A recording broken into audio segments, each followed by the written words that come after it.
Hello, and thank you for clicking on this video. Before the video starts, I need you to do two things to help this channel grow. One is subscribe down below, and the second is like this video and share it with anybody that you want to spread MMA news to, whether it's family, friends, anybody. I always appreciate your support. And now let's get to the video.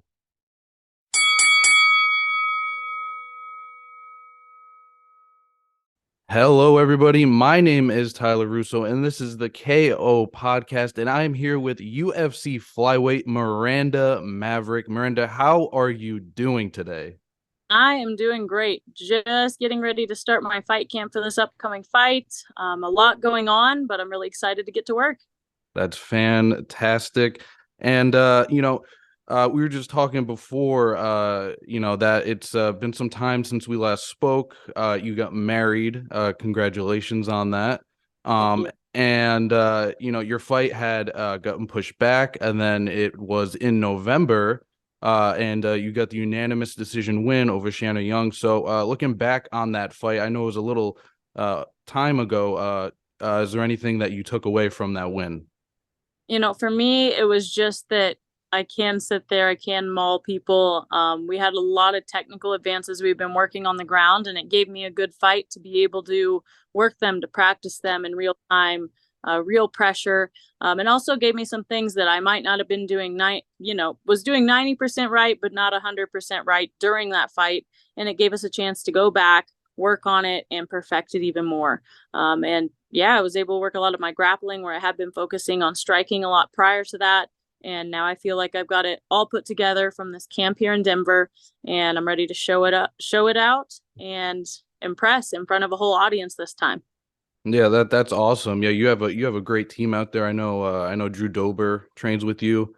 That guy is something else. Every fight he's in is like fight on the night material. Um, Exactly. so speaking of, as you said, you're getting ready for your training camp. Just talk about a little bit of your opponent, Jasmine Javidakis, and this is going to be at UFC 289. Yeah, so one, I'm excited. I just got done finding out that we were having the fight in Canada for sure. In Yep, Calgary, yep. just announced. It didn't ever get relayed to me, so I just found out today. But that's exciting. I've never been to Canada before, so I'll be crossing the border over there, seeing some fans, and for the second time only ever getting to fight in front of a crowd. And this will be my first time not fighting in front of a COVID crowd. So last time I think attendance was pretty slim. They had a whole limit on the audience that was allowed to attend. And this will be my third ever numbered card that I'm allowed to fight on. So I'm really excited to be out there in front of fans, hoping they'll really hype up the fight. I'll be happy to get to meet everybody in person instead of just, across social media pretty much all the time. And as far as my opponent, I called her out after she had beat Gabriella, and I was like, hey, you look great.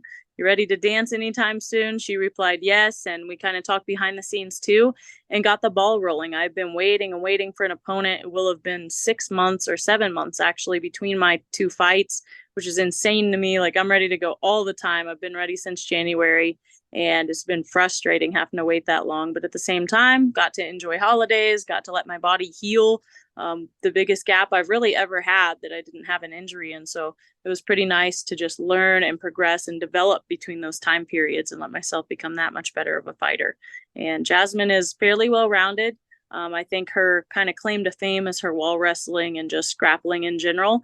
And I'm ready for it all, and ready to go in there and show a very dominant performance.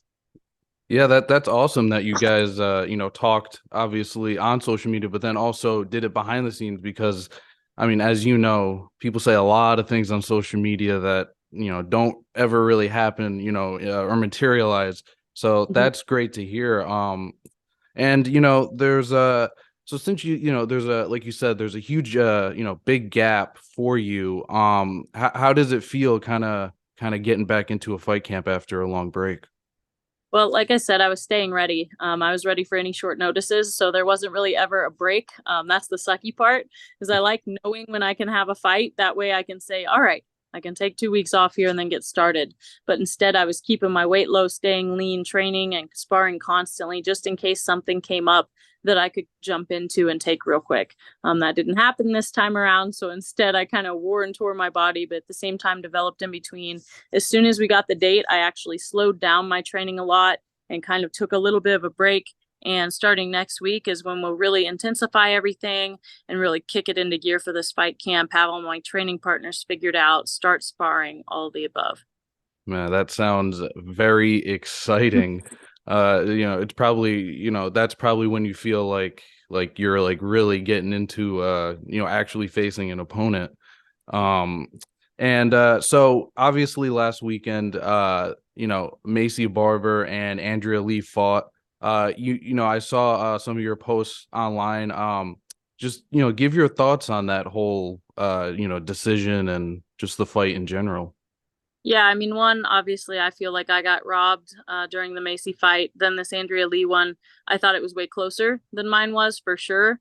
But the thing that disturbed me the most was the 30-27 by the judges. And, everybody on social media, don't blame the fighter, blame the judges. Like, thank you. I'm fully aware of that. I know, but it's called an entertainment industry for a reason. I'm trying to hype it up. Maycee has dodged me before when I've tried to have a rematch, and I don't want it happening again because I want to come for her next after this fight. But as far as the judges, something needs done. One, I don't know if they need their own cubicle where they don't hear corners, don't hear commentators, all that stuff, because I think it sways a lot. I mean, they're sitting right there by corners and by commentators, getting whoever's getting yelled for the most or whoever the crowd's cheering for. They're not looking at it from an unbiased perspective, no matter how they are as a person. They can be swayed just by, like they may look down for a second and think something hit and it didn't, you have no idea of telling. But there needs to be a more standardized way for the judges to look. A 30-27 for Maycee was insane that was ever judged that way. And yes, damage on top versus damage from bottom can be different ways. Control doesn't always matter if you're not doing anything with it. But I still think Andrea won the round enough to have at least one of the rounds to where she was winning. But I think that she won the whole thing in general. But it was closer than mine for sure. I think I clearly had won round 1 and 2 without a doubt. But yeah, the attitude afterwards is what bugs me. It's not like Maycee's like, oh, that was really close. And, Andrea's a really tough opponent and I hope that I can face her again in the future. She's not willing to take rematches with anyone she's had close matches with, aka me, or anything like that. And that's where I get mad with the Maycee thing.